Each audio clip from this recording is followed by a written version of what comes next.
CM Siddaramaiah Mysuru MUDA ಪ್ರಕರಣಕ್ಕೆ ಸಂಬಂಧಪಟ್ಟಂತೆ ಹೈಕೋರ್ಟ್ನಿಂದ ಸಿಎಂಗೆ ಬಿಗ್ ರಿಲೀಫ್ ಸಿಕ್ಕಿದೆ. ಮೂಡಾ ಹಗರಣದ ಬಗ್ಗೆ ಲೋಕಾಯುಕ್ತ ತನಿಖೆ ಮುಂದುವರಿಕೆ. ಲೋಕಾಯುಕ್ತದಲ್ಲಿ ತನಿಖೆ ಮುಂದುವರಿಲಿ ಅಂತ ಸೂಚನೆ ಕೊಟ್ಟಿದೆಯಂತೆ ಕೋರ್ಟ್.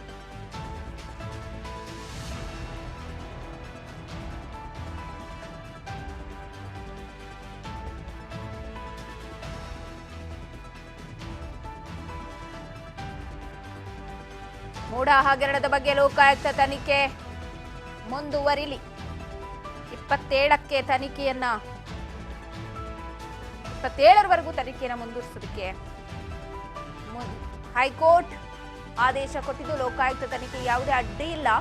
ಸಿಬಿಐ ತನಿಖೆ ಕೋರಿದ ಅರ್ಜಿ ವಿಚಾರಣೆ 27ಕ್ಕೆ ಮುಂದೂಡಿಕೆ ಆಗಿದೆ ಅಂತ ಹೈಕೋರ್ಟ್ ಏಕ ಸದಸ್ಯ ಪೀಠ ಇವತ್ತು ವಿಚಾರಣೆಯನ್ನ ನಡೆಸಿ ಮಾಹಿತಿಯನ್ನ ನೀಡಿದೆ.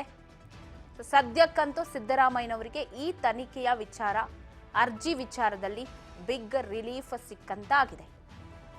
ಲೋಕಾಯುಕ್ತ ತನಿಖೆಗೆ ಯಾವುದೇ ಅಡ್ಡಿ ಇಲ್ಲ, ಲೋಕಾಯುಕ್ತದಲ್ಲಿ ತನಿಖೆ ಆಗಬಹುದು, ಆಗ್ಲಿ. ಸಿಎಂ ಸಿದ್ದರಾಮಯ್ಯಗೆ ಬಿಗ್ ರಿಲೀಫ್ ಕೊಟ್ಟಿದೆ ಹೈಕೋರ್ಟ್. ಹೈಕೋರ್ಟ್ನಿಂದ ಸಿಎಂಗೆ ಸಿಕ್ಕಿದೆ ರಿಲೀಫ್. ಮೂಡಾ ಅಕ್ರಮ ಸೈಟ್ ವಿಚಾರಕ್ಕೆ ಸಂಬಂಧಪಟ್ಟಂತೆ 27ರವರೆಗೂ ಕಾಯ್ದಿರಿಸಿದೆ. 27ಕ್ಕೆ ಸೊ ಅಲ್ಲಿವರೆಗೂ ರಿಲೀಫ್ ಸಿಕ್ಕಂತಾಗಿದೆ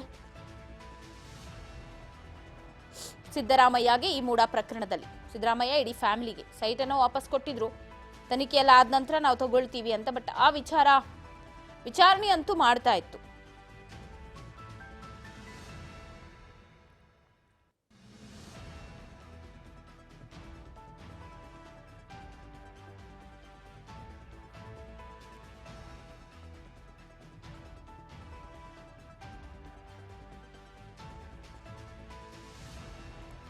ಸೊ ಹೈಕೋರ್ಟ್ನ ಏಕ ಸದಸ್ಯ ಪೀಠ ಇದೀಗ ಆದೇಶವನ್ನ ಹೊರಹಾಕಿದೆ.